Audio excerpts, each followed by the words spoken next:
Welcome everybody to week 5 of War, Revolutions and Terror.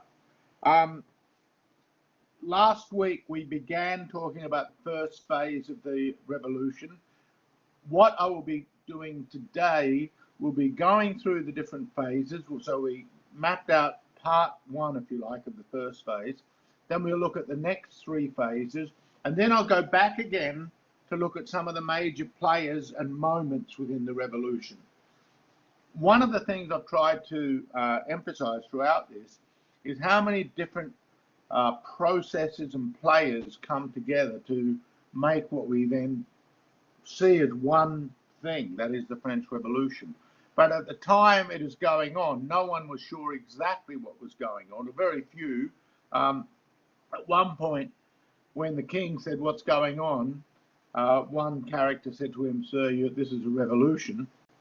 So some were aware that there was big changes going on, even very early in the piece. But when, for example, the women who marched to Versailles because of grain prices, and that was you'll recall that the poor harvest, rising grain prices, suspicion that people were hoarding, this was causing riots throughout the whole country, and especially in Paris. But there were other riots happening throughout the country because there was all this panic going on in this period called the Great Fear, that people were not only hoarding food, but troops from foreign lands were going to come in and kill them. And there was just this general feeling of chaos. So to be caught up in that chaos as the poor, unfortunate governor of the Bastille was, where he was beheaded and his head put on a pike, because the Bastille had become, again, as you recall, a symbol of oppression, even though there were 7 people in it at the time, and it was far from being the kind of hellhole that it was depicted as, but it had become a symbol in the popular imagination that was now exploding. Then in phase 1, the other main thing I want to draw out is that August night where all these, basically the entire fabric of authority in France was overruled in one sitting. They were going to get rid of nobility itself. They were going to get rid of everything that made the system work. Something else I pointed out too is that very often the revolution is portrayed as a class struggle between the bourgeoisie and the aristocracy, but this is way too simplistic, because very often it's the same group of people that have titles as nobles, which they're quite prepared to get rid of, as long as they can see other opportunities that are available to them in this new, what will ultimately be a new constitution, this new way of doing business. The other thing it is worth mentioning is it is not obvious why a change in the political system would deliver better harvests, would deliver better wealth prospects for most of the people in in France at that time. It's not obvious why that would be the case.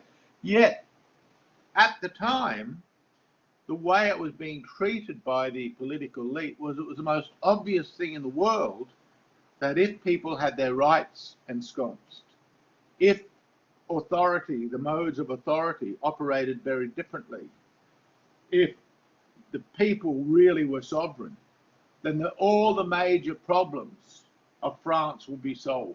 This is the way everything was. If people could be free and equal, this would take care of everything. And the fact was that what the revolution showed was this was far from being the case. And there was no real agreement about what the ultimate direction of the country should be, and what you did about your heritage, what you did about the world that you were inheriting, which bits you ended up having to restore. And this is part of the story of the revolution, is that it attempts too much, too quickly, and there's all sorts of people that are losers in this game, or in this transformation, who aren't really included as being losers in the kind of rhetoric that is being fabricated as the revolution is developed. And I'll emphasize that point as well. The revolution develops. No one really knows what is going to happen when it is happening. So it's really a set of panics from one moment to the next. And this is something I want to bring out in these different phases, but also when we start looking at a little more closely at some of the other events and some of the major characters and players and groups within the revolution, we'll see this. So we recall also that a National Assembly had been set up, presided over by the Mayor of Paris, Bailly, who would be, as I mentioned last week, executed later for his role in what was called the massacre of the Champ de Mars, where something like 50,000 people were gathered in protest about what would be done to the king, because there was a push at this stage of the revolution. It looked like being a constitutional monarchy, and in a panic, Lafayette was there, as was Bailly, and they shot upon the crowd. Now, I'll return to the crowd because the crowd, especially in Paris, though not only in Paris, is a major player in the revolution. And one man who used to teach at my old university, a very famous French historian, called Georges Roudet, wrote a book on the crowd in the French Revolution. His approach, if anyone reads it, someone did a book review of that last year for their assessment. His approach is a very Marxist approach, and I think it's quite limited in some ways, but it also does bring out some really interesting points. So now continuing with the first phase. So initially what has happened is a National Assembly has been set up. Members of the nobility have shifted across, then some members of the clergy shifted across, clergy first and nobles. Then Louis reluctantly accepts its authority. Now the king has been dragged back from Versailles to Paris through the women that have gone there and confront him in the palace there. He has now really become a hostage in Paris. Other things were occurring. One of the big things was that the guilds were eliminated. Now, the guilds are an important part of all artisanal kind of production. And whether it's, I don't know, a shoemaker or an ironmonger or any kind of work that requires a skill, from the Middle Ages, the techniques and the opportunities for those who developed the skill and the training of those within this was ultimately governed by the guilds. But as I said, it was a medieval way of dealing with craft, and ultimately it was the kind of thing that just seemed out of kilter in a modernizing society. But it wasn't only the guilds, workers' associations, so attempts by workers to try and garner some common interest. This was also being outlawed. The logic was the national interest had to take primacy over the particular interest. This law, by the way, was established by a guy called Le Chapelier, and he was another victim of the revolution. I think I used the phrase before, and this phrase was coined actually during the revolution, of the revolution devours its children. That is, one day you might be a leading figure within the revolution, and the next day you are a victim of that very set of forces that have been unleashed. Because that's exactly what has happened. There's a whole set of mobilizing, or a whole set of forces have been mobilized, but in a most chaotic manner. And as different attempts are made to give direction and shape to this chaos that is going on, others will come up and eliminate that group, that faction, ultimately trying to cut off that direction, as it's perceived that, no, we really need to bring the people in this direction. We need to ensure that these kind of laws are forced. We need to make sure that this group of people are saved, that this group of people are offered up in sacrifice, so to speak, to the future that we are going to make. This is really happening all from moment to moment to moment. There's very little plan. If one goes back and reads the enlightened philosophers, who in various ways had all seen a future in which science and morals and virtue would triumph, they really had no idea of how this triumph would occur. And again, at that stage, insofar as there was any vision at all, it was mainly perceived that the king would be a representative of his people. There would be a constitutional monarchy, in other words, that the king would no longer be, as it has famously been said by Louis XIV, the state is me. It would instead be that the state is, that the king is the representative of the state, and the state is really the representative of the needs of all the people. So this was the kind of thinking in 1791 that tended to predominate. It wasn't the only thinking. There were more radical forces at work, but exactly what was going to eventuate, no one really knew. And another feature of the revolution, which I mentioned before, is that unlike the Russian Revolution, where when we speak of the Russian Revolution, we can't help naming as pivotal figures from beginning, in a sense, to the end, well, as long as they lived, at least. So a figure like Lenin, Trotsky, Stalin, Bukharin, we will hang upon these names. When we talk about the French Revolution, although certain figures remain essential in the popular imagination, like Robespierre, he's often associated with the revolution. For example, he's probably the name that most prominently comes to mind, but we must bear in mind that he really emerges from the shadow, that he was not a major player in the revolution from the early days on. He has his moment in the sun, as we will see with the terror, and then he fades from view, then he's gone. And what we see is a whole range of different personalities, or large panorama of different personalities, each trying to put their stamp upon the revolution, each armed with that, will call me saying the importance of rhetoric in the revolution, each their own sense of theatricality in which they try and get the crowd to support them. And then at times they have to turn against the crowd, as Robespierre. At one stage, he'll be dependent upon it, and another time he tries to suppress its importance. So the various shifts and variegations that are taking place within the revolution make it all like this great storm, kind of storm of panic. Now, in 1791, it's not surprising that the king, who is now essentially a prisoner, is also in panic mode. And at this stage, there's no guarantee at all that the other major powers, even though, for example, Marie Antoinette was one of the Habsburgs, so related to the Austrian monarchy, a relative of the Austrian monarchy, or crown.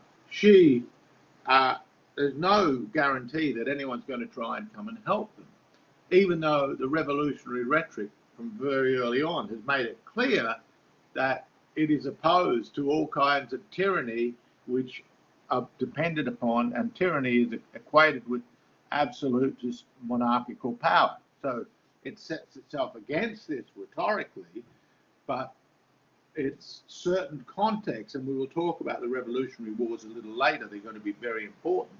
Certain contexts make the revolution add an extra dimension, which, as I have also mentioned, as we shall see, its militaristic arm, which ends up being perhaps the most enduring legacy throughout the whole 19th century of the importance of the revolution.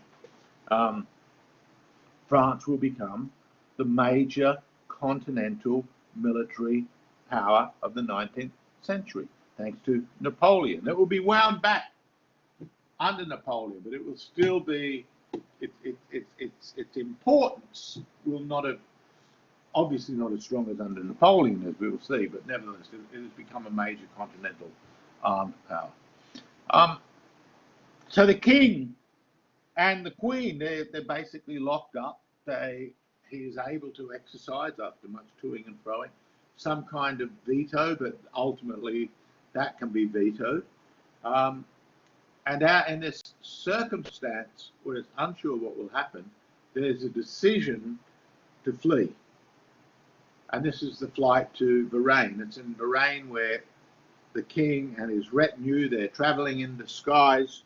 They're recognized actually by a postmaster in an earlier village who's seen Louis's face on the assignats, the new kind of currency that's come out to try and get people through the economy of these turbulent times. He recognizes the king, and then they pick him up in Varennes. It doesn't seem that Louis or Marie Antoinette, even though they were kind of in disguise, they didn't go to too much trouble to disguise themselves sufficiently. Again, traveling with a reasonably large retinue, it looks suspicious, and it did look suspicious, and they were taken back to Paris. One of the things about the story I've mentioned, I think, before too, is at different times the people seem to be very sympathetic and supportive of the king, and even at times to Marie Antoinette. And then other times they're absolutely filled with vitriol and hatred, and they believe that the king and the queen are responsible for everything that's wrong. And if they had been gotten rid of, then everything would be okay. And this turns within a flash. The famous story of when it looked like the queen was going to get it in the neck in Versailles, Lafayette, this great figure, at least for the more well-educated Parisians, not everyone obviously knew him, but Lafayette, who had fought in the American War of Independence, he's an important player in the very earliest phase of the revolution. He goes over to the queen, kisses her hand, and the other women in the room who are ready to cut her throat all now believe that the queen and, like the king, are going to be good citizens. So being good citizens, that's okay. They will do their job. They will be representatives of the people. And then they cheer the queen. So this is typical in a way of this to and froing, this chaos, but I don't think it's unfair to say that the flight to Varennes used up the last piece of goodwill that the crowd and the public, French public, especially the Parisian public, had towards the crown. That was really the beginning of the end. So he was fundamentally weakened, even though, as we recall, it had been a constitutional monarchy. In 1792, the revolution had reached such a degree of intensity that it was perceived that what they should now be doing is completely reinventing the calendar. Now this in turn is part and parcel of something that I mentioned earlier, and I'll come back to, and that is that the French Revolution was not only an anti-clerical revolution in the way that the Reformation had been, but it was an anti-Christian revolution in a very deep sense. Now, it's an anti-Christian revolution in what is still predominantly a very Christian, a very Catholic country. So the way in which this anti-Christianity is displayed is in a very complicated, and all sorts of mutations that are going on and contradictions that are occurring. But I simply mention this in this context. It's because this, I think, the changing of the calendar is a symptom of this anti-Christian nature of the revolution. Why do I say that? Well, think about it. The year 1792, on what basis is this numerical calculation reached? Well, of course, it's reached from what we now, again, in our post-Christian, somewhat anti-Christian Western societies, called the Common Era. No one called it the Common Era then. It was called the Christian era, after the birth of Christ. Anno Domini, AD, that's what that meant. So setting up a new calendar is really part and parcel of the idea that now we would begin again. History in the past was superstition. This is all part of this enlightened philosophicism. And you will recall that although, and we will see this in the case of Robespierre and his conflict with Charles Darwin, although many of the enlightened philosophers still argued that there was some overarching intelligence at work in the creation of the universe, and perhaps even at work in the moral fabrication of human beings, this had nothing really to do with Christianity. This was really a god of the mind, a god of intelligence, a god of ideas. Innate ideas was an important argument that philosophers had to argue that there was such a being, but it had nothing to do with the contingencies of the Bible. The Bible is a book of stories, a book of historical stories, whether people will dispute whether it's historical or whether it's mythical historical, but nevertheless, the people that recorded it believed these stories to be true. And for a huge amount of time, people had believed them to be true. The philosophers now see, look, the Bible had some moral stories. That's the good bit about it. The rest is superstitious nonsense. And the revolutionaries come along and say, yes, we not only think that, we're going to now start a new enlightened era free of that kind of superstition, and the revolution is what brings this all about. So, as you can see here too, in the mind of the revolutionaries, even though what is happening is very much to do with what's going on in France, but in their imagination, what is going on has to do with the entire world.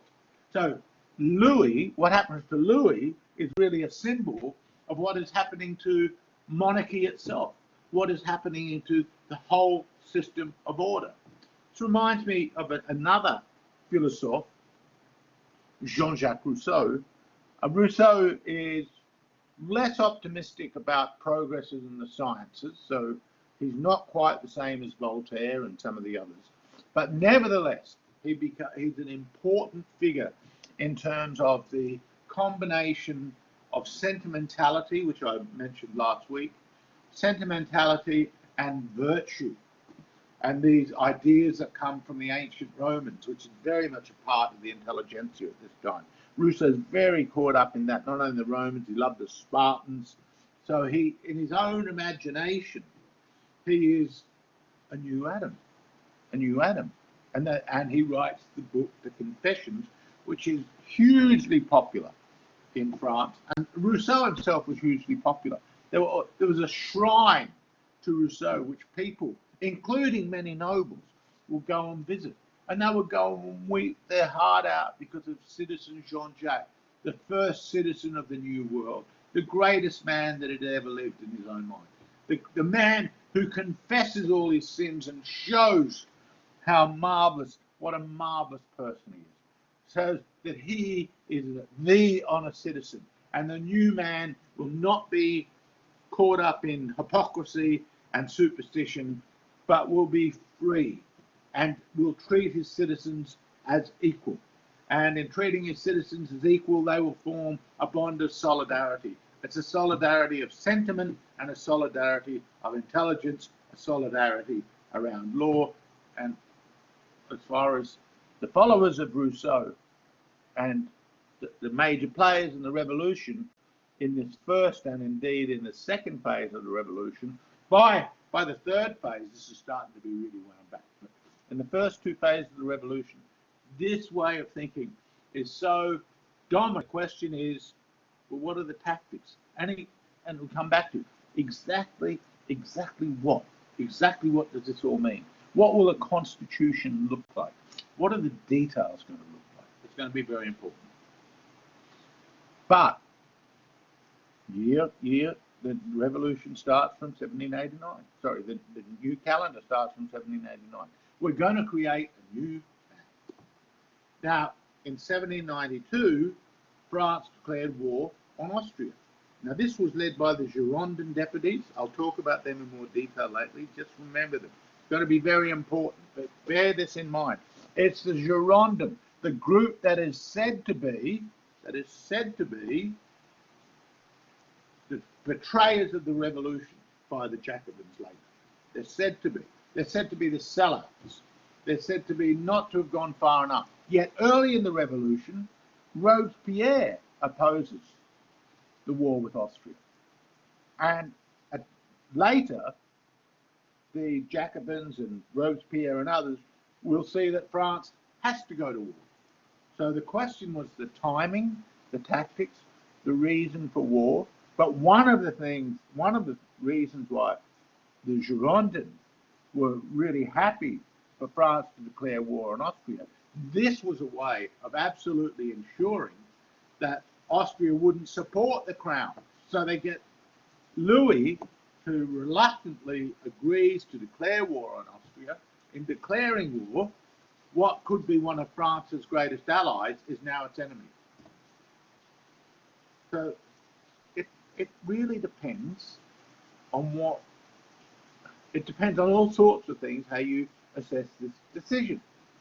From the Girondin point of view, this was a way of consolidating and ensuring the success of the revolution. But I'll come back to the fact that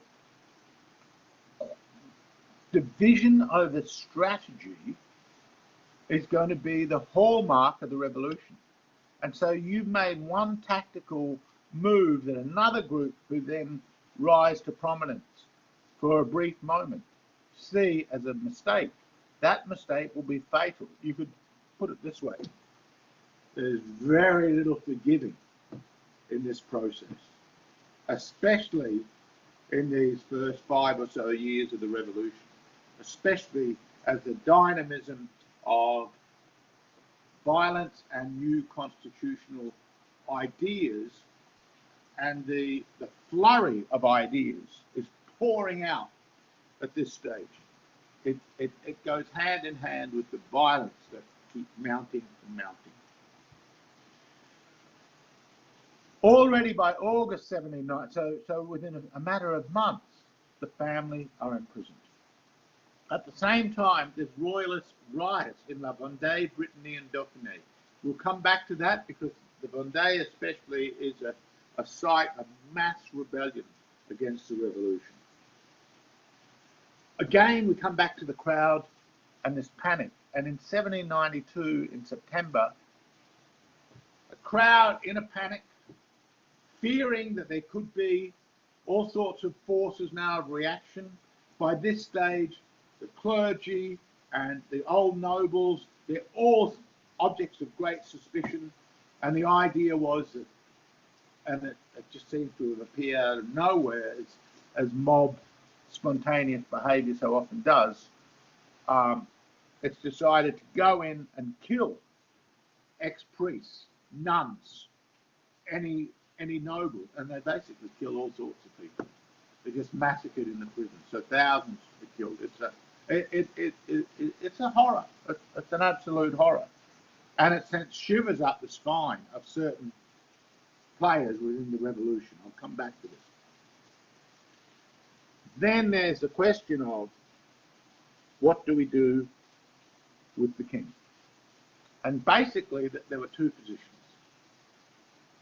One was what would become the defining position of the group called the Mountain. That is execute.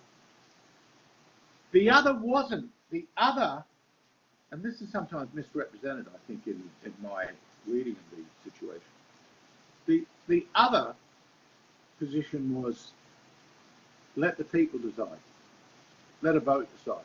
Now, given that you've set up a constitutional monarchy, given that everything has been done to try and make the king and the people completely congruent with each other. That is, the king is really a representative of the people. He's the first citizen, so to speak. The first citizen, only in terms of authority signing off on the decrees that now the assembly dictates, in a sense, or pushes through, or debates and resolves, is a more neutral term. You can see why there would be a sizable number of those participants in the assembly who would be thinking, this is not a good idea. It's not that they were necessarily conservative. Now, one of the things also, and I should mention this, our terminology of left-wing and right-wing comes from the French Revolution. And the left and the right, the left were considered to be the more radical, those pushing through the goals of the revolution more swiftly, and the right were considered to be more moderate. But they were more moderate because they were reluctant to see constitutional changes of such magnitude, which they thought would lead to greater chaos. So that was the opposition. Now, in fact, this question of left and right, which is, I mean, this terminology is still very much part of political narrative. I find it incredibly problematic because I just have read there's too many examples of what was once radical now is a conservative position. What was once considered by the left now to be a position of the right. I'll just give you one example that has been very much in play over the last few years.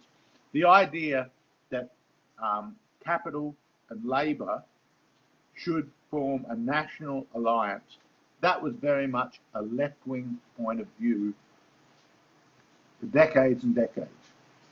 That started to change, and in the last 5, 6, 7 years, probably even as recently as 4 or 5 years, that drastically changed. So if you weren't a globalist, then you were considered right-wing. Now, I just mentioned this as a more recent example of the way in which this left-right classifiers aren't very helpful if you're seriously wanting to study political science. If you're trying to find, and by science, of course, I don't mean like the natural sciences, I mean the kind of knowledge that you can gain about politics by looking at different interests, different historical circumstances, different policy conditions, etc., features, etc. So, ultimately, though, the king lost. And the supporters, so the Girondins weren't necessary. On the one hand, they were still largely sympathetic to a kind of constitutional monarchy. But the question of the fate of the king, they thought this should be a people's decision, because the people and the king, constitutionally, we've created this sense of unity of purpose, and now we're just tearing this up. So they were reluctant to make that move. We'll now talk about the second phase, and in many ways, this is the phase that people most associate with the revolution. Now, I'll just go back a step too in the first phase. When the revolution begins in phase one, an Irish-British author and politician called Edmund Burke, who many consider, with good reason, to be the founder of modern conservative thinking, wrote a book called The Reflections on the Revolution in France. And he argued that the kind of ideas that have taken hold in France are such, and he calls them metaphysical abstractions. And he's basing this on the kind of documents that we see that come out really have a strong basis in the thinking of Jean-Jacques Rousseau, who I mentioned before, but it's rights thinking. It's thinking in terms of equality, liberty, social contract, the rights of man. And we will look much more closely at them. I'll begin at that right at the end of this lecture. So we get to the Edmund Burke says that kind of thinking, it's so abstract that it fails to take account of historical bond obligations and the kind of thinking that people are engaged in, not the abstract thinking of the philosophers, not the far-ranging principled thinking, but what he calls prejudice, the prejudices of the everyday person, which is part and parcel of the experience of life. And he says, when this prejudice becomes sacrificed to these principles, this will lead to great violence. Immediately, Thomas Paine wrote a book criticizing Burke, in which he justified the revolution. And Paine, at this stage, Paine had been he was an Englishman who went to the United States, or what would become the United States, supported the American Revolution, was now in France, and was very lucky not to be guillotined. He sided with the Gironde. Okay, but the simple point I want to make is that Paine did not for a minute think that the revolution would take the trajectory outlined by Burke. He thought it was a relatively peaceable affair, that those people that had to be sacrificed because they were basically supporters of tyranny, that would be okay, but then everything would be well. That was essentially his position. Well, Burke ended up being right, and the next phase, this second phase, which we're going to talk about now, the terror, we're going to look at what leads into essentially what it means. So one thing that's going to be important to this is, again, the war footing that France finds itself in. It declares war on Britain and Holland, and the first coalition against France is formed by Britain, Austria, Prussia, Holland, Spain, and Sardinia. All of these opposing powers are, perhaps not Sardinia, but they're all major players in the geopolitics of Europe. And of course, they are all built upon a politics of the old world. Even though Britain is a constitutional monarchy, the way that Britain is a constitutional monarchy is a long way, because by this stage, in 1793, the king is dead. The king has been killed. Is this really just a signal coming out of France that its all subjects should be in open rebellion against the political authorities? That they too will find, that all the crowns of Europe will find their heads on a guillotine. Now, from the French perspective, especially from the Mountain perspective, and the Jacobins, they had become the majority then of the Jacobin party. I'll talk about the Jacobin later, but often people move in their nomenclature or the description, they move from talking about Jacobins to the Mountain, but strictly, let's say the Mountain, the Jacobins are a club rather than the name of the group in the assembly. Where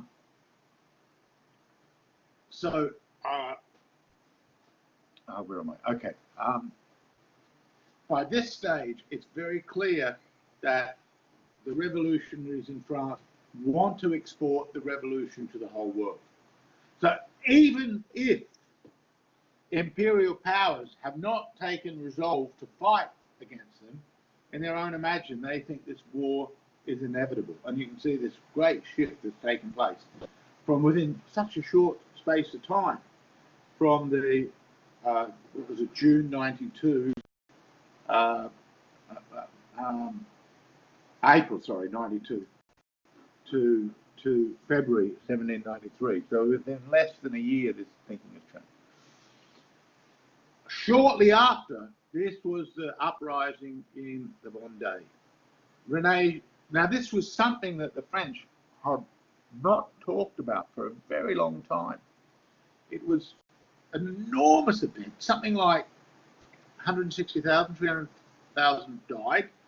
The overwhelming of them that died were members of the Vendée, that is, they weren't Republicans. There was a civil war, but it was basically a civil war not because the members of the Vendée were divided amongst themselves, the people of Vendée. It was a civil war in terms of outside people from outside the Vendée, the Parisians and other groups were forming an army against those in this region called the Vendée. And on the right here, you can see on down beneath, you can see this boat, and on it, women, priests, children, men were tied up, put on a boat in a lake, and then holes were drilled and they were drowned. And this is the scale of horror of the Vendée was such, as I said, that it tended not to be talked about, because in the mythic imagination of the French Revolution, what was occurring was the people were overthrowing aristocracy and corrupt clergy. That's the narrative. In fact, in the Vendée, what you see is a huge number of peasants, a huge number of very ordinary people who should have been, if the Jacobins and the Montages, the mountain, were correct, the people were no longer being counted as the people. In part, this was because in their region, their relationship with the aristocracy was very good. That is, that the aristocrats in their region weren't the blood-sucking vampires as they were portrayed to be in other regions, and may have been in some places. But they weren't seen as overly onerous in the extraction of production that was taken by them, and they also performed a function that was appreciated. So there was to put it bluntly, there was a common sense of cultural and political purpose.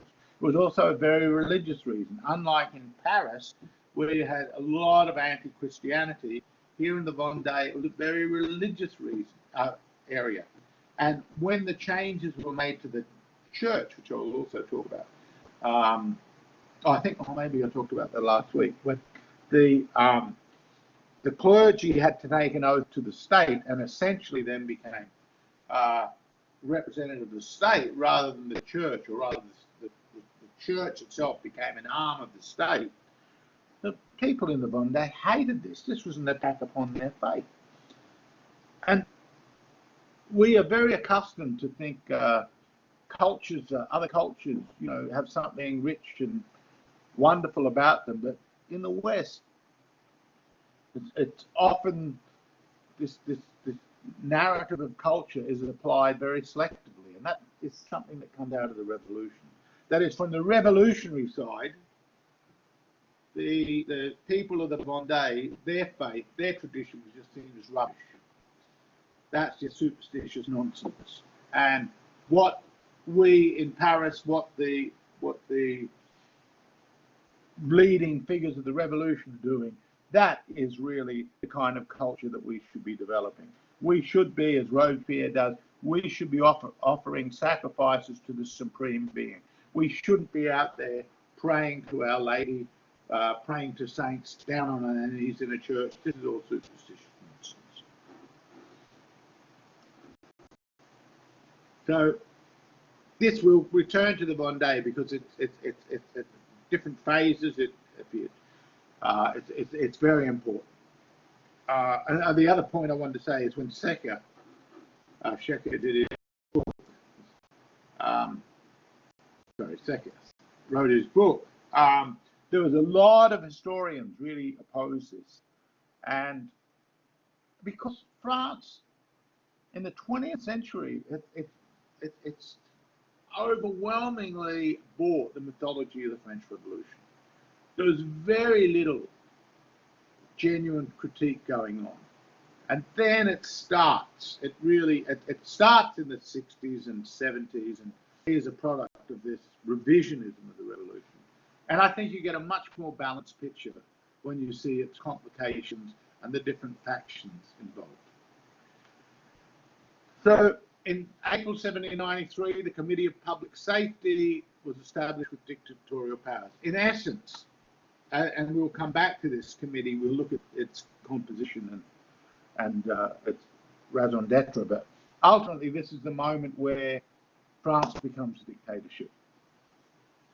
At the same time, this leads to a massacre, to mass extermination of the Gironde. So what had been a major faction, in fact a dominant faction, major player, with deputies who historically thought the future was there, they ultimately are going to be eliminated. And what it's really doing it is, to put it bluntly, they tend to come from regions outside of Paris. They weren't responsive to the Parisian workers' demands. They tended to be more in favour of free trade. They tended to be more federalist. They weren't prepared to adopt the measures, the emergency measures to save the revolution. In this sense, you could say they were more moderate insofar as they didn't want to take the ship to the dictatorship, and they paid the price for that. But in paying the price for it, they also were a grim warning of the direction of the revolution. In 1793, the Jacobin Constitution was set up. We'll talk about that later. In July 1793, a character called Jean-Paul Marat had been a scientist of a sort, a philosopher, but mainly a pamphleteer who was writing blood-curdling stuff about the revolution. And he was calling for, he said, what matters is 100,000 people are killed. That's okay. If this will save the revolution, it has to be a bloody revolution. So his solution to the problems of the French was go, kill the rich, kill the aristocrats, kill anyone who's an enemy of the people. At one stage, it looked like the Gironde had turned against him, by the way, and it looked like he might have been a victim of the revolution itself. He ended up being a victim of the revolution, but not because of the guillotine, not because of the Jacobin and the Montagne faction, but a woman from Caen, a woman called Claudette Cordel, had gone to Marat's house. Marat was in a bath, and Marat was a victim of this skin disease that left him in incredible agony, and he perhaps got that from crawling around in the sewers and various things, hiding during different stages of the revolt. But anyway, he was in the bathtub, and the servant let Claudel Cadet in, and he would be writing his screeds in the bathtub, and she knifed him and assassinated him. She would be executed as well for this. In 1793, the metric system. So this was something else. So the reason I point this is, as with the calendar, there's all sorts of reforms that are being made, and obviously a way to ensure consistency of measurement, as well as consistency of taxes paid, because there are all these different measuring systems, all these different departments in France, different regions in France. So this is a symptom of what was ultimately an absolutely essential feature of trying to create a more unified a more unified France, sorry. So the metric system in many ways was one of the enduring features of the revolution, unlike the calendar.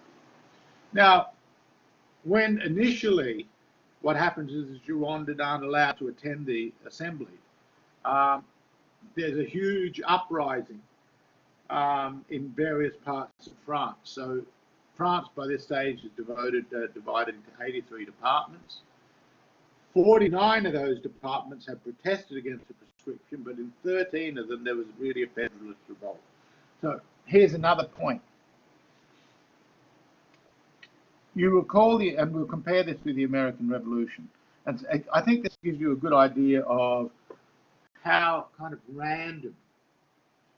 It's not necessarily, when I say random, let me rephrase that. It's not necessarily a matter of this tactic being the only one consistent with the revolutionary position, but that is exactly how it is presented by the Mountain. Okay, so in the American Revolution, ultimately a federalist form of government emerges, and that's in recognition of the fact that you've got very different economic bases in different parts of the country. You've got very different sets of needs, and the idea that this could all be simply dealt by a centralized government was recognized as too problematic. In France, on the other hand, the argument in favor of anti-federalism, and which is the argument that triumphed by terms of force and numbers, was that you needed that centralization. In part, the rationale for that was the kind of chaos that had been inherited by French regionality. On the other hand, the fact was that the different regions did have very different needs, did have very different perspectives. And so you get a breakout in places like Marseille, Lyon, Bordeaux, all very large areas, Caen, and these end up in revolt. They are ultimately all suppressed, but there was a strong resentment that Paris, and what was happening is the assembly was sending out not only troops to control the region, but also people to lead the troops to oversee what was happening in the region. So it was kind of becoming an internal militarized society. And as we will see, especially when we talk about Napoleon, but when we again look at the Revolutionary War, that the society has become increasingly militarized, very much at the same time it's increasingly sees itself as freer. Now, this paradox between an increasing militarization and increasing freedom, you recall me talking about the infatuation with Roman republicanism that had become part of the reading habits. And remember, a lot of the elite members, they were reading very similar sorts of stuff. So the consensus of their way of seeing the world, it wasn't because it was the most rational, whatever that means. In fact, I don't know what that means. How would you know what the most rational is unless you could get all the possible reasons about reality before you? But of course you can't do that. The world is not the kind of place where you can collect all of its reasons. You can't do that. So what happens, and what happened there, just as what happens nowadays, is a group of people read a certain curricula, they share that kind of curricula, they reach agreement about the ideas that matter, and that becomes their reasons. It doesn't mean they're the best, it doesn't mean they're the only reasons. It is the reasons that they're familiar with, which they think, and who they are the best reasons, and then all of a sudden they tend to be considered the only reason. That's what. And Jean-Jacques Rousseau himself had been both an ardent supporter, as I said before, of Roman and republicanism, and hence of militarism of a sort, and of freedom. So this dialectic between freedom and an increasingly militarized state, in which ultimately, as we will see with the terror, there's not very much freedom at all, is seen as perfectly rational, and in fact as kind of inevitable and desirable and virtuous, as we will see when we look at Robespierre, who comes up with the definitive formulation of the legitimation of the terror. So you've got this problem of regionalism, you've got the problem of Parisian interference, the question of who is the sovereign people. Is it the Parisians? Is it a unified republic? And is it resolved through force? Now, I'm just you can look at these maps in your own time, but what you see, counter-revolutionary areas, nicely marked out where there's civil wars.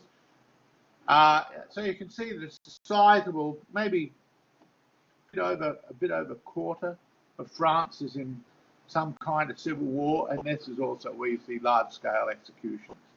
Of course, there's executions occurring all the way along, and there's little dots of resistance.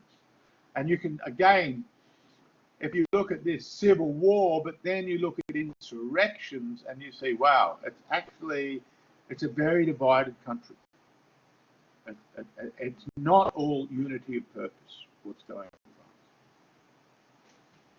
There were further riots in Paris in 1793, and this set up what was called the law of suspects and the beginning of the terror. In part, the riots were a further development of the kind of panic that had been part of the revolution from its very outbreak.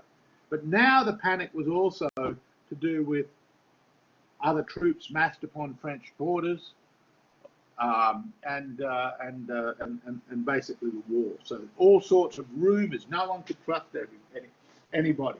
People start handing in lists of counter-revolutionaries. Everybody is suspected. Are they a hoarder? Are they a counter-revolutionary? Are they someone who's really working secretly for someone in Great Britain? So they're some kind of traitor, or for the Austrians, or for someone else? Are they fleecing people? Are they speculators? In fact, you know, there's this massive array of crimes that can be imagined, and certainly there were people working against the revolution. But in a sense, as the terror developed, it creates more enemies against the revolution. That again is part of the dialectic. So in 1793, and we'll notice this paradox as well, when we look at the Jacobin Constitution, it is by far the most liberal constitution that up until that point in history had ever been designed. Yet in practice, you've got an extreme dictatorship that's occurring. So you have this. You've also now got the revolutionary calendar. So I've spoken about the years. This now is an attempt to give new names, and you can see based upon the elements of nature. Again, it's another cipher or another symptom of the naturalistic thinking of the philosophs coming into play in the way in which the society imagines its everyday occurrences, or in this case, monthly occurrences. So instead of, as you know, or should know, most of the perhaps all our calendar months are based upon the names of pagan gods.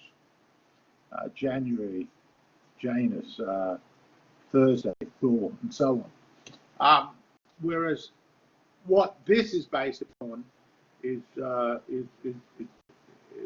times of the year and the weather, the elements of the weather and the elements of the in a sense the natural calendar. So it's a tribute to nature.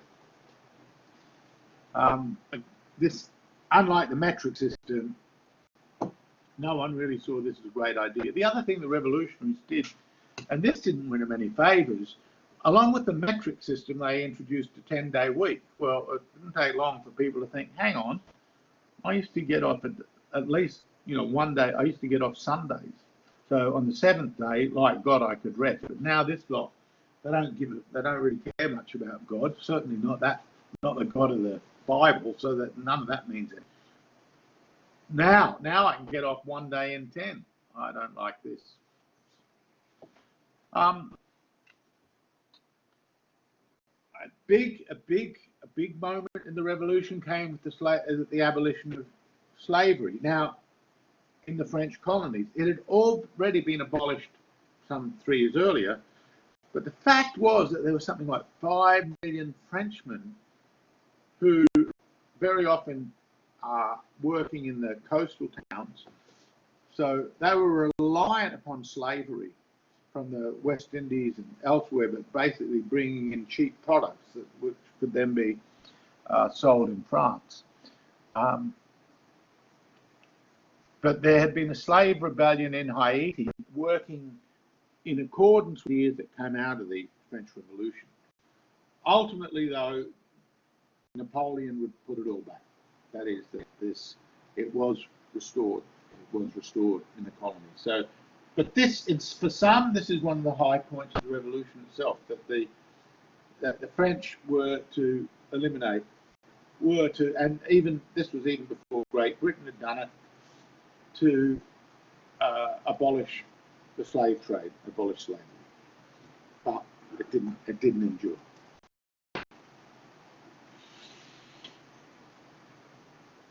Now, one of the most important things about the revolution, about the terror, was not only did it attack the Gironde, not only did it intensify the war against the Vendée and up the ante on civil war, not only did it lead to a dictatorship, even though it created this great constitution, or very liberal constitution, not only is it turning itself into a militarized society that's also caught up in external wars as well, it is also turns against its most radical members or previous, and this is very interesting here. I'm going to speak very briefly about Jacques Hébert, Danton and Desmoulins.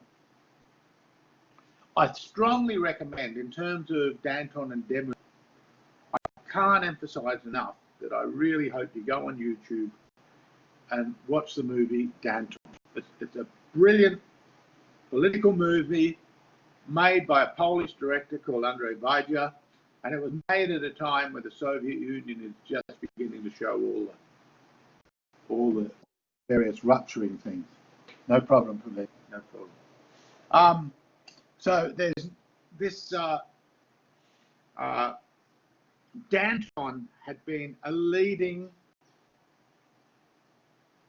figure amongst the Cordelier movement. I'll come back to them, the political club. He had been a really major player in the Parisian section of the revolution. He was a great orator. And also the other movie, which I strongly recommend you watch, in some way it covers the whole, or much of the trajectory, a bigger trajectory of the revolution. It's simply called The Revolution. You can find it in 2 parts. It goes for about 5 hours. It's fantastic. It was done, I can't remember if it was earlier or later, but it too has a very good actor playing Danton. In the Wajda movie, it's Gerard Depardieu, France's perhaps greatest actor, and Klaus Brandenauer, who's a very good actor from the movies in the 80s and 90s, plays him in the other movie. I strongly recommend them. They're 2 of the best political movies ever made. Most political movies are crap. Historical political movies, most are terrible, but these are really great. Okay, so coming back to Danton. Danton was a leading orator, a leading figure. He was very close to Desmoulins. Desmoulins, by the way, had been very close to Robespierre. And but Desmoulins had also been a journalist and major publicist and again orator in the earlier phase of the revolution. And if you read any book on the French Revolution, these guys you'll see early in the revolution they're major players. Okay. In the case of Danton, he was probably very venal. He got caught up in some scandals, but he had set up the Revolutionary Tribunal. He'd been in the Committee of Public Safety at first, so he'd gone along with all the dictatorial components of the revolution. But he was starting to get cold feet, as was Desmoulins, and there was a real concern that the Committee of Public Safety and the laws that it was almost arbitrarily, I think arbitrarily is fair enough, introducing, was costing them the revolution, that they were now just turning upon themselves. So you could say that Danton and Desmoulins are trying to put the brake on the revolution. You could say that they're more moderate. And some figures writing about Robespierre tend to lionize him for his radicalism. As you know, their thinking is Robespierre really a man of great virtue, great vision. Had he had his way, and the revolution would have all been terrific. Well, I'm going to contrast him with Jacques Desbert in a moment. Well, I'll say it just doesn't hold up, because he's not the most radical. If you want the more radical, you go with Jacques Desbert. Desbert was more radical, and particularly in terms of his hostility towards the church. Robespierre was prepared to do a compromise. It was still essentially deist. He had the cult of the supreme being, but it wasn't outrightly atheistic.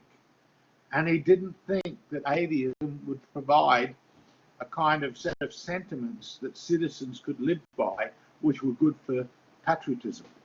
And in this respect, Robespierre is very much a disciple of Rousseau, who thought along very similar lines. But in terms of radicalness, Desbert is far more radical than Robespierre. So why you would settle upon Robespierre as coming up with the definitive radical position that you would like to entrench, especially if you're a socialist of some sort. And I'm thinking in terms of a guy called Slavoj Žižek, who's quite a famous,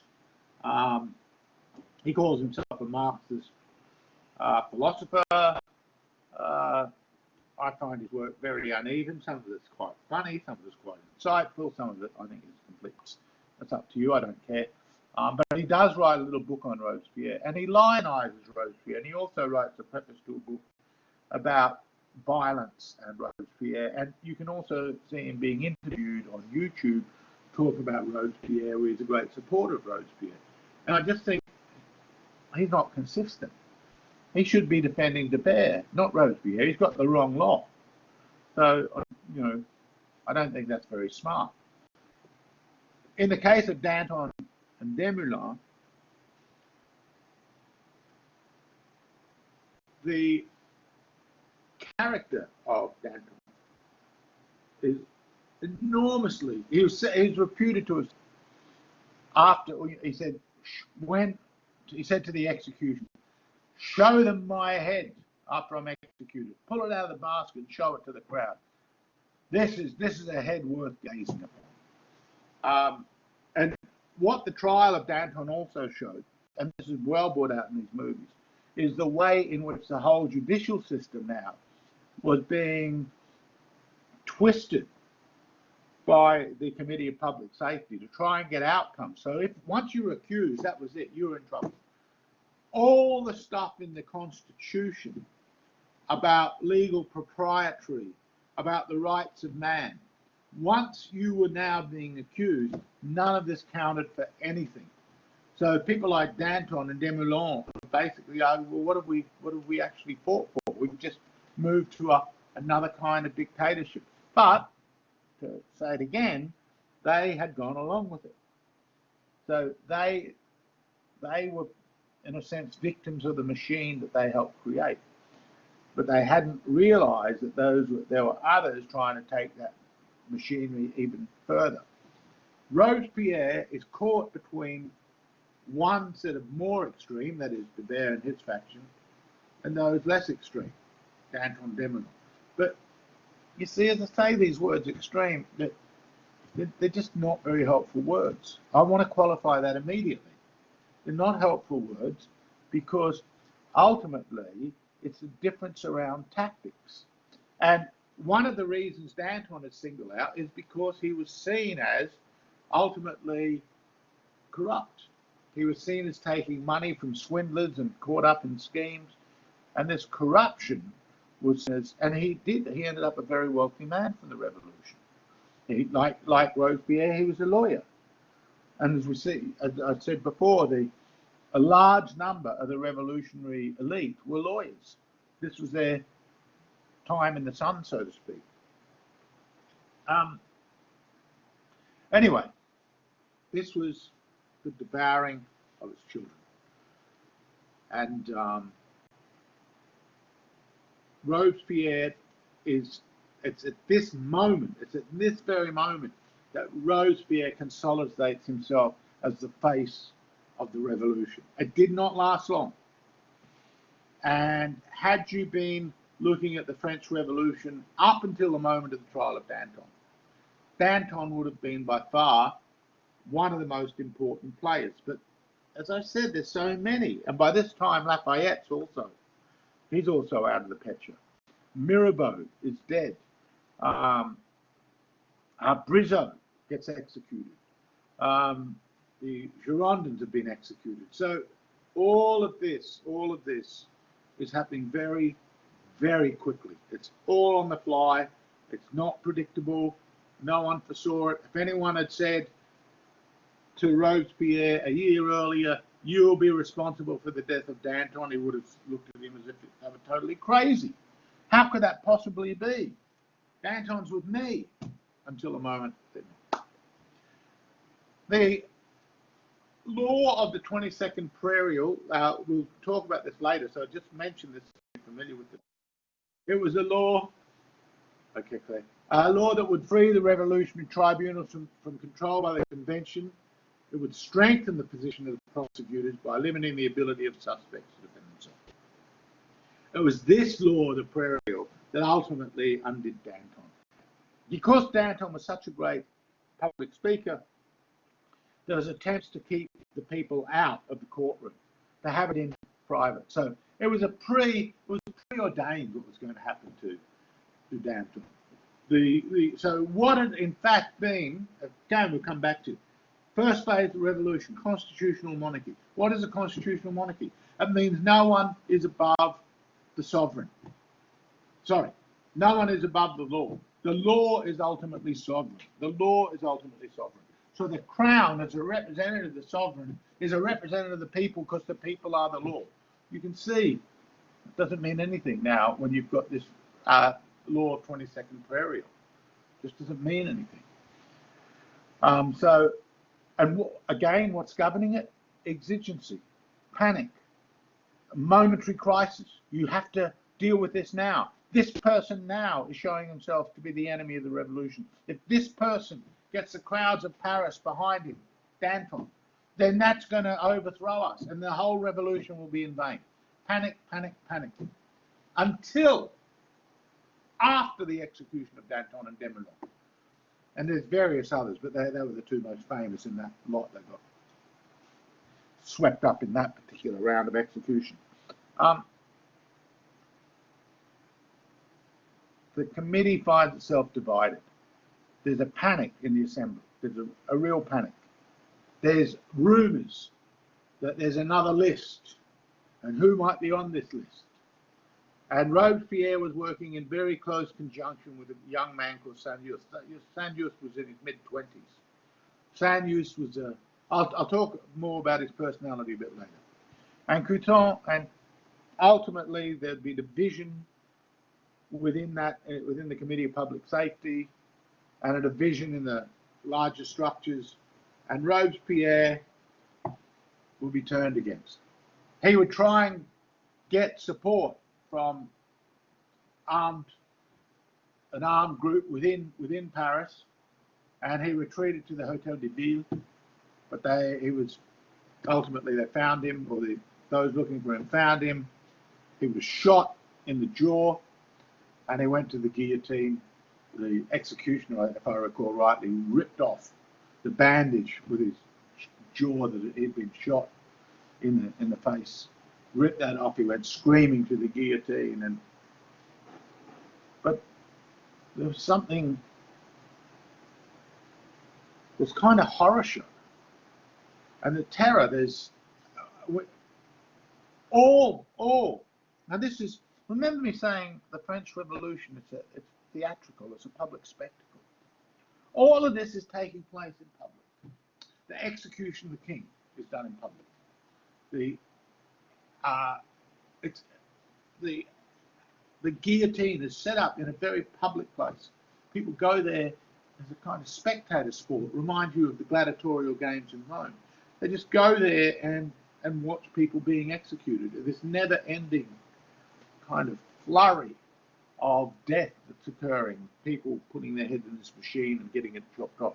By the way, there is a story that when the guillotine, the maker of the guillotine, first showed it. I don't know if this is true or not, but Louis, the king, had been an amateur locksmith and amateur inventor and very interested in machinery.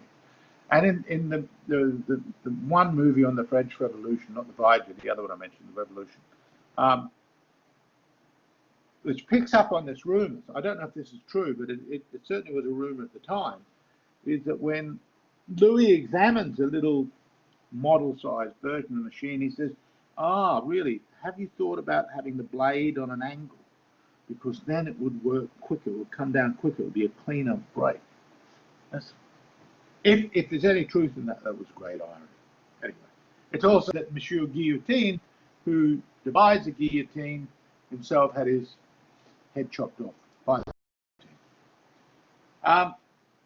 Now, I'd mentioned this formulation of Robespierre, and I think it's one of the most famous of all political speeches. And here we get, when I speak of dialectic, I'm speaking of oppositions in tandem, a kind of unity of oppositions. So usually we think of, if something is opposed to something, it's in contradiction. They can't both be right. But when you're speaking about dialectic, what you're saying is something like the revolution and the terror, the virtue and terror. They're part of the same process. They're not, although they're seemingly antithetical, they are actually mutually sustaining, mutually supportive. And to grasp it dialectically is to identify that unity within the opposition. So what this speech indicates is that for Robespierre, the big danger is the foreign enemies. And so anyone that's being executed is being executed because in some way, shape or form, they are either giving direct support to the enemies of the Republic, that is the external enemies, or, and it's because of this that you can see almost anyone can end up on the guillotine, or what they're doing, what they're saying is undermining the intractable, unified will of the people. They are in some way weakening the social fabric, and as an enemy, and as such they are an enemy of the people, because the people above all is unified in its will. This idea, remember we talked about the France being anti-federalist, that the overthrowing of the prescription, first of all, kicking them out of the assembly, and then executing the Gironde had to do with an anti-federalism, a unitary system. This is the same kind of thinking here. The people are one. But of course, the people is an abstraction. The people are the people that you dictate, and not the, and the counter concept of the people is the enemies of the people. So the enemies of the people are not the real people. You can see that this is a really twisted logic. And you can see it's very logical in a highly illogical way. That is, it's a deranged kind of thinking. And political thinking can often be very deranged because it's so partisan. You've got an objective that you want to achieve at any cost, and you have to twist the words to try and get the reality that you want to fit the vision that you've got. So by now, we're seeing, there's a kind of vision. Remember me saying at the beginning of no one was sure where it's going. Robespierre now thinks he knows where it's going. He knows where it's going. And what the Constitution is laid out now in the Jacobin Constitution, 1793, That's the Constitution. Well, in order to get that, you have to terrify the living daylights out of anyone that doesn't go along with that vision of what the people are, what they should be, and what the Constitution is, what it should be, what the state will be like, what the meaning of the revolution is. And the meaning of that revolution for Robespierre is virtue, and the means to achieve that is terror. And this is one of the most famous lines in all politics. Terror without virtue is murderous. Virtue without terror is powerless. Terror is nothing else than swift, severe, indomitable justice. It flows then from virtue. Now, when we get to the Russian Revolution, we'll also see how terror is used by Lenin as a necessary means of political formation, of group formation, of ideological consolidation. That's the one thing they have in common. It's different in many, many ways as the French Revolution is from the Russian Revolution. The deployment of terror as a means of consolidating what Lenin doesn't use the term virtue. Lenin sees that term virtue as a very bourgeois term. But the reasoning is identical. You could say, what Lenin is talking about, he doesn't want to use the term virtue, but he's still talking about the people. For him, that's the proletariat, the working class, the industrial working class. You look more closely at that, but it's the same kind of thinking, is that you need terror to ensure the kind of society which you think will bring universal peace. So there was something like nearly 3,000 people guillotined in Paris, mostly during this time, in the time of the terror, most between the autumn of 1793 and 1794. But many, many more people died in prison, perhaps 50,000, or were shot, or was in the civil war in the Vendée, we said 250,000 people died. And the other thing about the Vendée, I should have mentioned before, is that one of the sparks to it was that the revolutionary government was trying to bring everyone into the not everybody, but it was expanding the size of the army, wanted a loyalist army, and the members of the Vendée, they weren't happy at all to fight against these foreign powers. They didn't see that they were protecting their livelihood. Other major rebellious cities were also caught up in the terror, so that the terror continued or was expanding. The terror really ends with the execution of the Robespierre faction in the Committee of Public Safety. This brings in what's often called the third phase, the Thermidorian reaction. And immediately after the death of Robespierre and his cronies, this law of the 22nd Prairial was repealed. There was a mass release of political prisoners. The Committee of Public Safety was closed. And this, not surprisingly, led to reprisals against the Jacobins and the sans-culottes, because there were all these people who had lost members of their family, who had lost friends, whose whole way of seeing the world they had seen threatened, and they'd been able to survive. A lot of them, they were. You notice here their dress, and they're dandyish. That is, they dress up. They're looking, in a sense, for a kind of against. If we think of Robespierre and the Jacobins, what they really stood for is austerity, principle.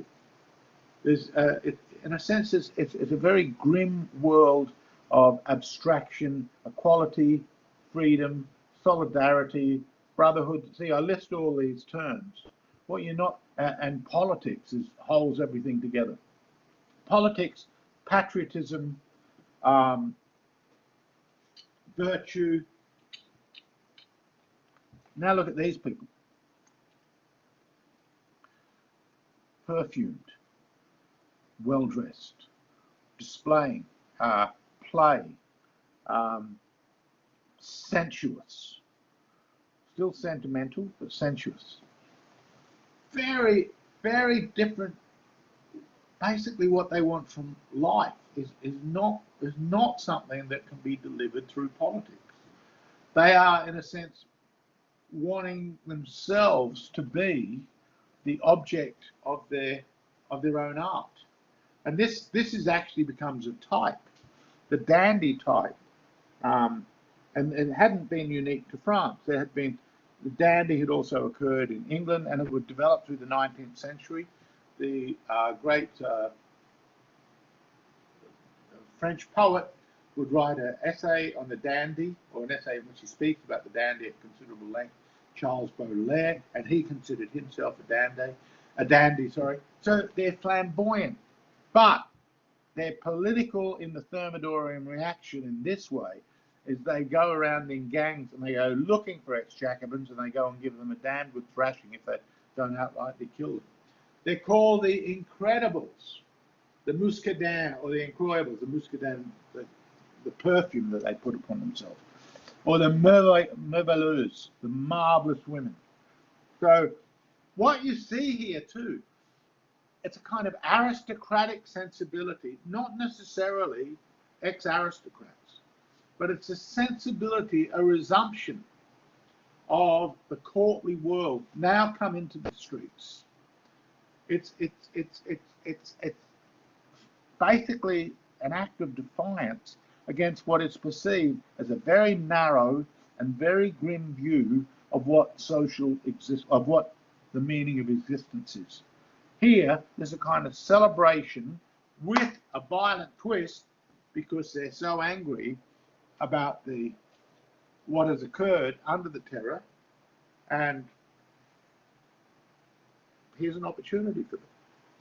So there are quite a few people died under the White Terror, as it was called as well. So the blood count is, the pile of corpses just keeps mounting and mounting. And in different regions also, some of it's bigger. In Lyon, for example, is a very big place. So the National Convention renounced the constitutional church and the cult of the supreme being. Remember, it was Robespierre that had insisted upon there being a cult of the supreme being, and it was his opposition to Jacques Thabert led him to kill the whole other wing of the revolution, who thought that the supreme being was still giving too much to superstition. And now the National Convention is just saying, let's forget all this. And the constitutional church, forget it all. Forget it all. And again, if you think of the old world in which aristocracy and clergy formed a kind of, often they weren't always on the same page about anything by any means, but nevertheless, in terms of a class system, they formed a concordance. This is similar here with, you can see at the same time as you've got this new kind of aristocrat, this aristocrat of style rather than birth. So in a sense, the revolution has changed things considerably. But this revolution, this aristocrat of style in the dandyish gangs, also going hand in hand with the church now slowly coming back into its own. Not completely, but it's the beginning. The Jacobin clubs are closed. I'll talk about the Jacobin clubs, but that's Danton and Robespierre and Saint-Just, they all come out of the Jacobin club.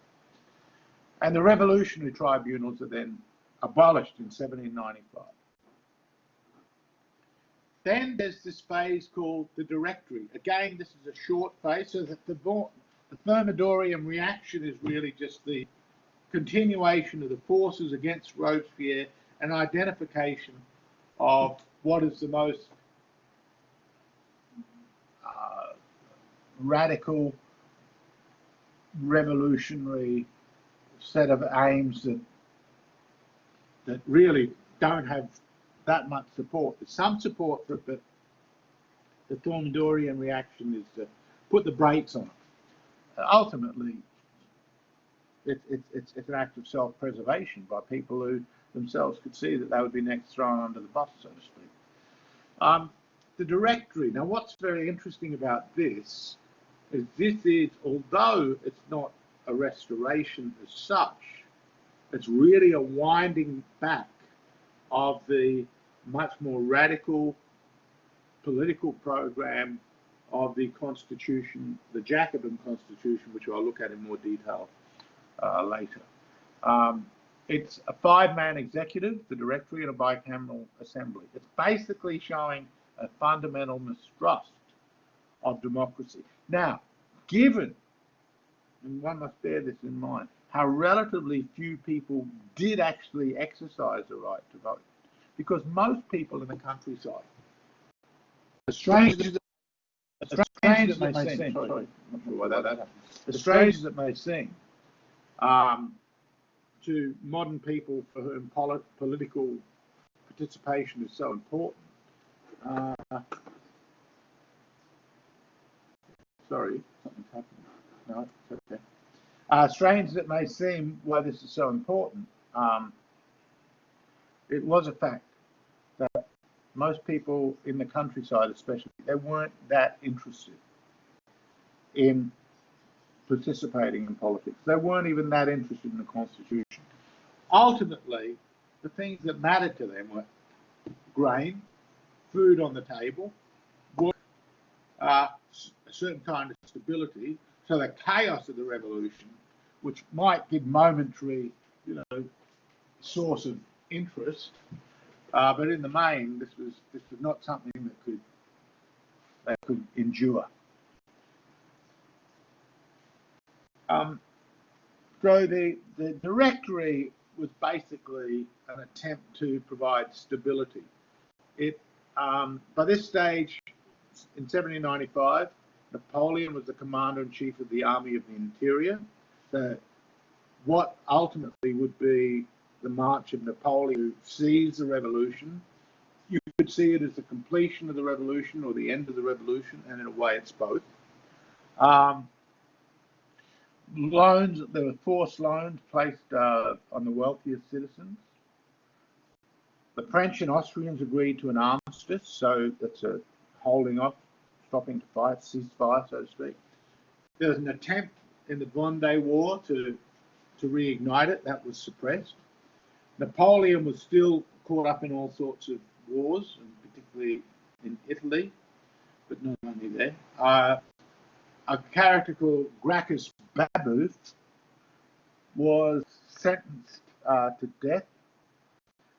He had led a more radical group of early communists called the Equals, trying to overthrow the government. That had been put down by the Directory. Interestingly, Babeuf then starts to play an important role in the socialistic wing of the legacy of the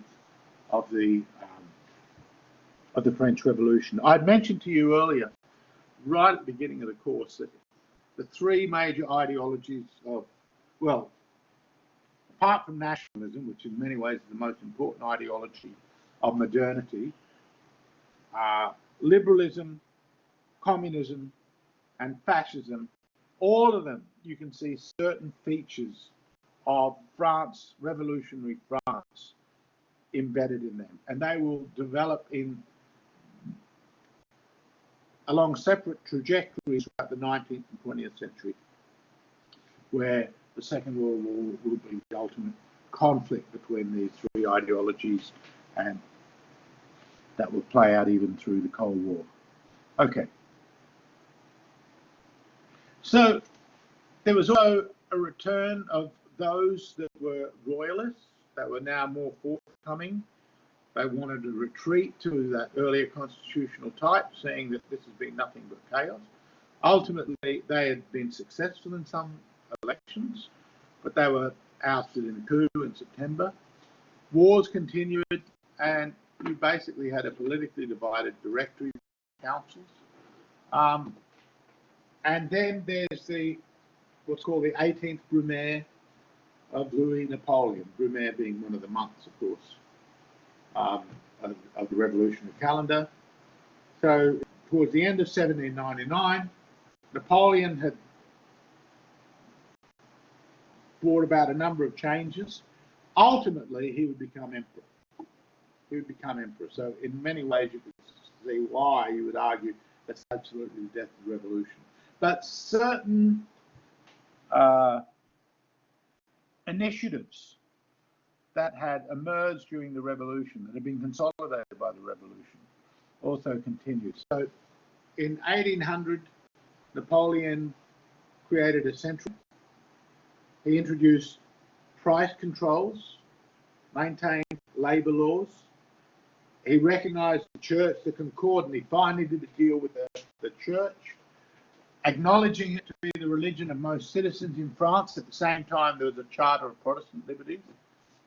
He himself preserved the right, so this was kind of along the lines still of the revolution, nominated bishops and archbishops. At the same time, that would have to be conferred upon by the papacy. So it's a kind of way of the church, the Rome saving face, but also France saving face.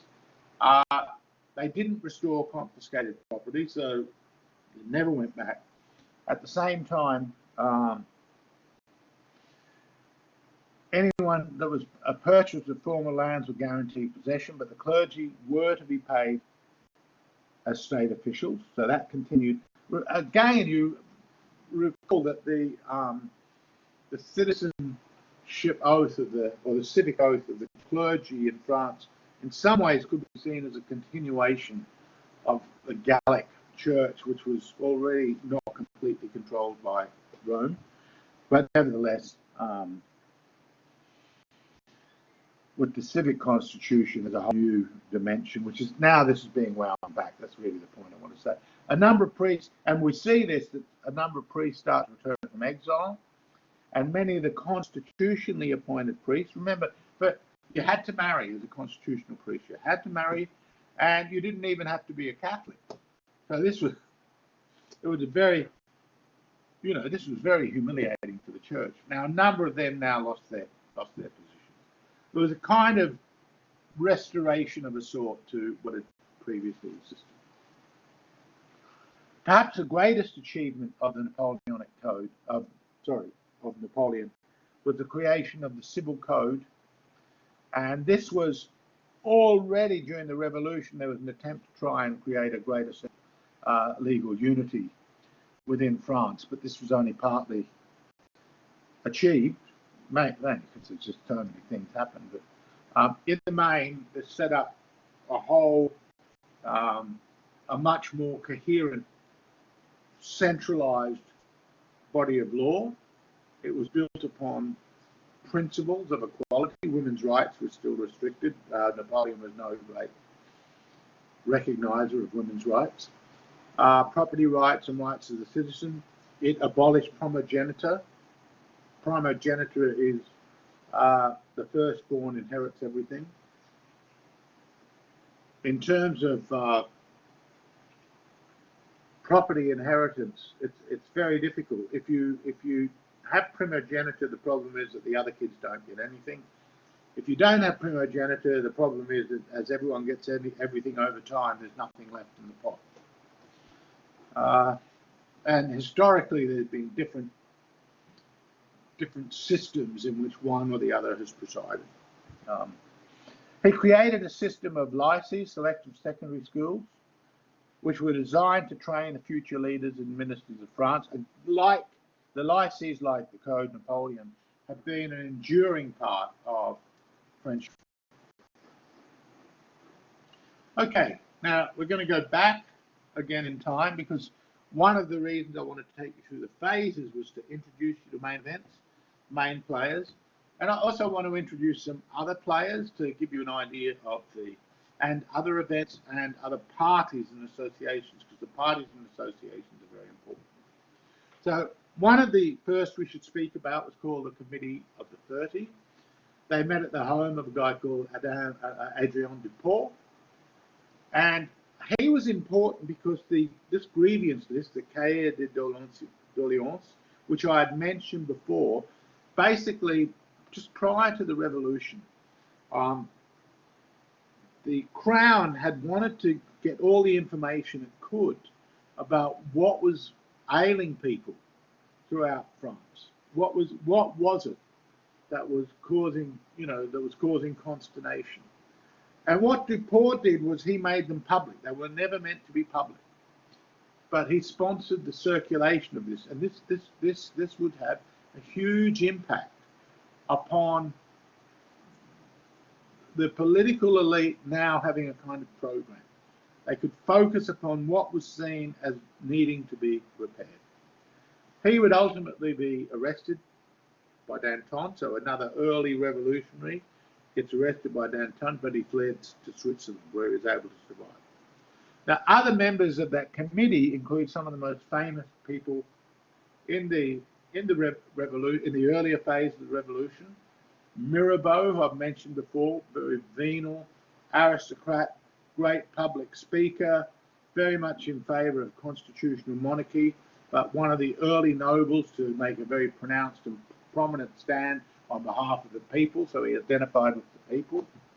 Sieyès, you recall, the author of that pamphlet on the Third Estate. What is the Third Estate? Lafayette, who I've mentioned before, fought in the American Revolution, made the mistake of firing upon the protesters at Champ de Mars, and ultimately would allow himself to be captured by the Austrians as a way of escaping from the war. He would return, by the way. He would return to be a player in post-revolutionary French politics. Louis Michel Pelletier, Marquis of Saint-Fargeau, he was assassinated, became a revolutionary martyr. The philosopher Condorcet, very important figure amongst the enlightened philosophes. He would be elected as Parisian representative. He ended up being arrested, dying in jail in 1794. So again, what the point of me showing this is how this early group, how affected it is by the development of the revolution, and some of them dying or being exiled to the revolution. Now, another early group was the monarchians. They were considered to be moderates. They were led by Jean-Joseph Mounier. They basically favoured some kind of leadership with king's veto and bicameral system. They were going to form the Monarchist Club in 1790. They were opposed by the Jacobins. They ceased to exist in 1791. So they had a short moment in the sun. And you remember that that's exactly what was achieved, a monarchical constitutional monarchy. So they were quite successful in their way, but ultimately it was seen as too little by other factions, and especially the Jacobins. For briefly period, most important club also after the Jacobins, who were by far, in terms of durability, at least up until the end of the Terror, the most important group, was the Patriotic Society of 1789. They included Lafayette, Bailly, and you can see Bailly, of course, was the first head of the National Assembly. He was a mathematician, astronomer, first president, mayor in Paris. He had helped secure political rights for Jews in 1791. He had, with Lafayette, had ordered troops to fire on the mass in Champ de Mars, and he was guillotined for failing to testify against Marie Antoinette. So he didn't hate her enough to pay the price. Another group, sometimes called the Revolution's last moderates, with a Feuillon, a political club that was formed after the flight to Varennes. It was formed, and this is interesting, by a slew of ex-Jacobins. So once the Jacobins had taken upon a more definitive radical shape, And as we'll see, the Jacobins was just a political club in which all sorts of ideas were expressed. But once they became more consolidated about the direction of the revolution, that left a lot of people that had initially visited that club to need some other place. And again, they supported a constitutional monarchy. Their leaders, Barnave, Duport, Lameth, we met Duport just before. Two of them had been lawyers. Barnave, very important, he had drawn up the original rules of the Jacobins. So again, you can see that the founding of the political club, what its ostensible purpose was and what it becomes, that starts to change over time. Duport, I mentioned from Switzerland. Barnave was executed due to correspondence with Marie Antoinette.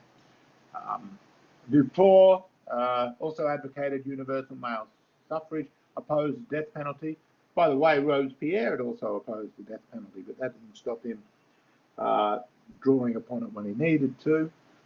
He had been an early opponent of Robespierre. I think Robespierre's character was such that once slighted, he found it very easy to make allies again with someone for purely political purpose.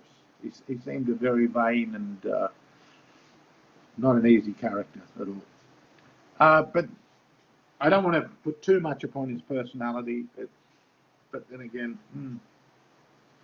I'm not one of those that has a lot of admiration for Robespierre, I have to say. But I do think that he was the kind of figure that was inevitable, given the transformation. If it hadn't been Robespierre, it probably would have been Saint-Just. Okay, Lameth had charged Mirabeau with collusion with the aristocrats. So you can see on different things they can be quite radical. So the idea that they're just moderates is a little naive, to say the least. So they were supported by a correspondence committee of the Jacobins, as I said, they were joined by 400 provincial clubs. So for a while there, they were a really important group. But with the execution of the king, they lose all sense of purpose. And with the dissolution of the Constituent Assembly, they couldn't stand for re-election because of all sorts of laws around that. 160 new members were in the Legislative Assembly, but that was a minority. And they were defeated by the Jacobins. And basically, the reason they were the last moderates is because as the Jacobins and the Mountain take more and more control, the whole politics was dictatorial. So the Jacobins merged in 1789. Their original title was Friends of the Constitution and then Friends of Liberty and Equality. In 1790, there were about 1,000 members in the Paris Club. This spread out to the provinces. So notice that they're basically, it's not a political party as such. It's a meeting place where people discuss politics. But out of this emerge political parties, and then the political parties move into the various legislative bodies that get set up. They achieved dominance at the National Convention, and then they supported the Mountain against the Girondin, and that's also part and parcel of this split within the Jacobin Party. And many of the Girondins had been members of the Jacobins, but they had left the clubs after the September Massacre.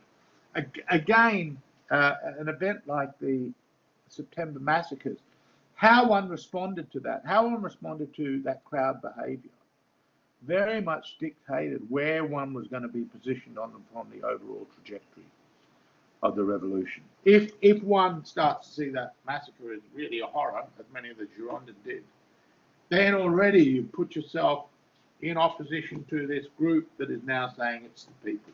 But as I said, there's no consistency here because there is a point at time which no matter who you are, if you're the elite governing, you're going to put your brake on the will of the people, the spontaneous will of the people, which is pretty chaotic, very chaotic.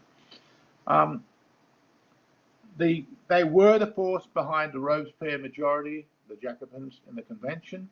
and hence behind not only the deaths of Guérin, the Orange, I'll talk about them in a moment, but also a more ultra-egalitarian group, Herbertus and Danton. But the clubs were closed after Thermidor. Another important club was the Cordelia Club. This was led by Georges Danton, again, another lawyer, I mentioned this. It had opened its doors to workers. It was primarily bourgeois. I don't mean that in the Marxist sense that I pointed out before, but I mean, basically artisans, professionals, lawyers, journalists, doctors, some merchants, etc. They had played, the club had helped stir up sentiments in the storming of the Bastille, also in the Champ de Mars, also in the August 10th uprising and the storming of the Tuileries Palace by the National Guards, or the Paris Commune. That's another group that we'll talk about, along with the revolt of the Fédérés in Marseille and Brittany, which led to the complete overthrow of monarchy and the execution of Louis XVI. So they are, again, they were basically rent-a-crowd club. Danton would become, I said he was the first president of the Committee of Public Safety, and I said he was also, along with de Moulin and others, was executed by Robespierre, the Robespierre faction. He had been a leading voice in the storm of the Bastille. So, but these guys would be basically standing on street corners, urging the crowd to act a certain way, caught up in the flurry of action, participants in action. The Cordelia Club also included Jean-Paul Marat, who I mentioned before, as well as Jacques-René Hébert, who I mentioned before, and Chaumet, another teacher, co-credited with the creation of the mobile guillotine, who was himself guillotined in 1794. The sans-culotte, that basically means without breeches. So they're wearing long pants. So when they went to the, if the pants went to the knees, that was a sign that you were an aristocrat, or you were of noble breeding, or you had purchased a noble office. So this is resorting to a dress code of the simple person. They came from a variety of backgrounds. They were often shopkeepers, artisans, sometimes manufacturers.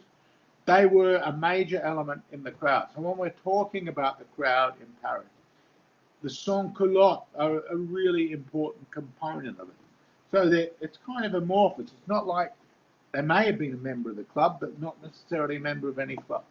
But they are the surge and throng of populist response, populist action, violent, very often violent action. Fall of the Bastille, the victims of the Champ de Mars, the perpetrators of September massacres. So they could be the lot that does the killing or the lot that be killed. Might have been 3,000 to 4,000 sans-culotte functionaries. They were ultimately the stormtroopers, to use a metaphor from a later time, the stormtroopers of the anti-Gironde and Jacobin movement that are behind the Committee of Public Safety. But ultimately, too, they were dangerously volatile. And they were very moralistic, very fraternalistic. They sought unity. They presented themselves as the people incarnate. They wanted prices fixed. You recall me saying from a week or so ago, often this fixing of prices leads to a problem between those that grow the grain, those that store the grain, and those that sell the grain, and then those that want to eat the grain. Each one is wanting, ultimately, to get the best deal they can. So living in Paris, where they're a long way from the grain, they want to make sure the grain gets together, that it's requisitioned, essentially, them as cheap as possible.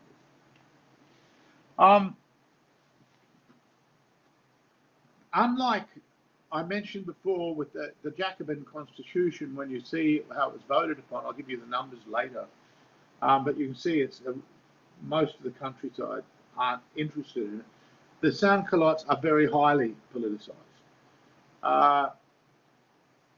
And in this respect, they're a breeding ground for the political elite. So, and very unlike the, as I said, political countryside.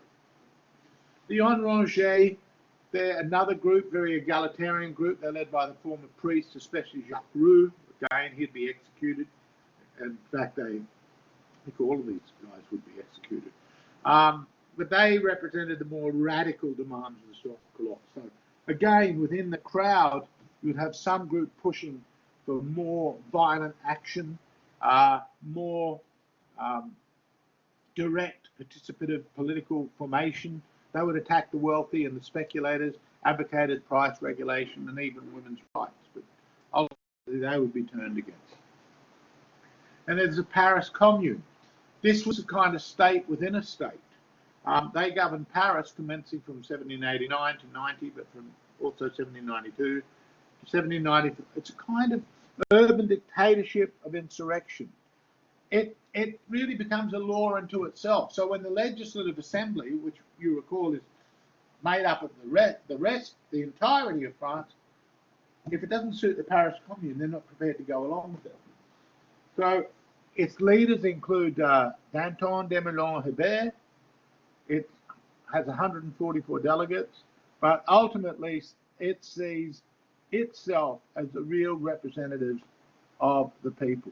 Even though, of course, this is indicative of the fact that it's a Parisian sensibility. It championed the cause of the sans-culottes, plays a major act of violence. It's caught up in the foment of surveillance committees, rumouring, drawing up lists of people who will be arrested as a counter-revolution, who is to be arrested as a hoarder. It supports the Jacobins against the Girondins, because we recall the Girondins much more federalist.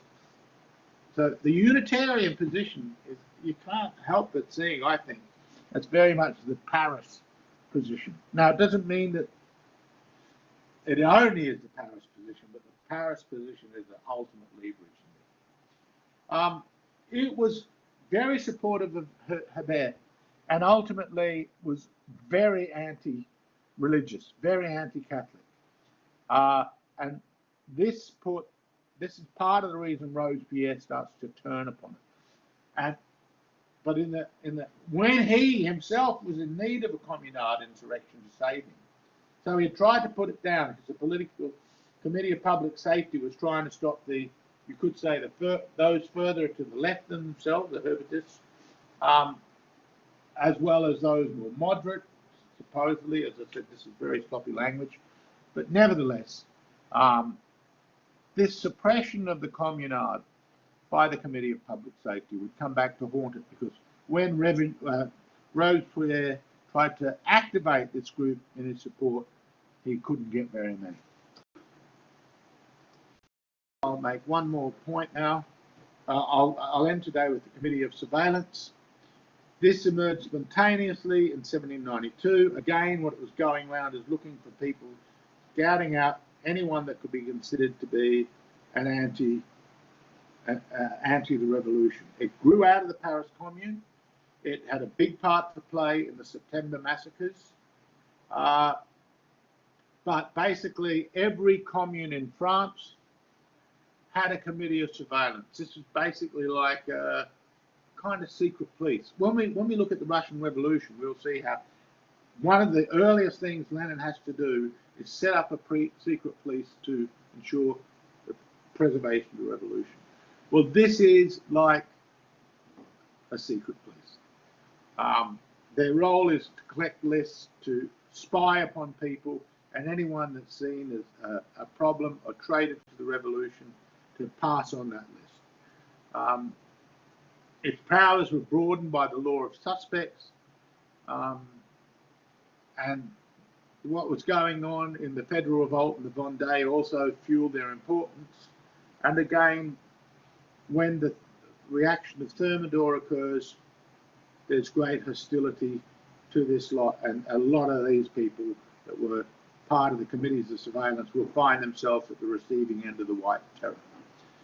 Okay, I'll call it a day, and I'll see you next week. We're still a little bit behind, but we'll get there.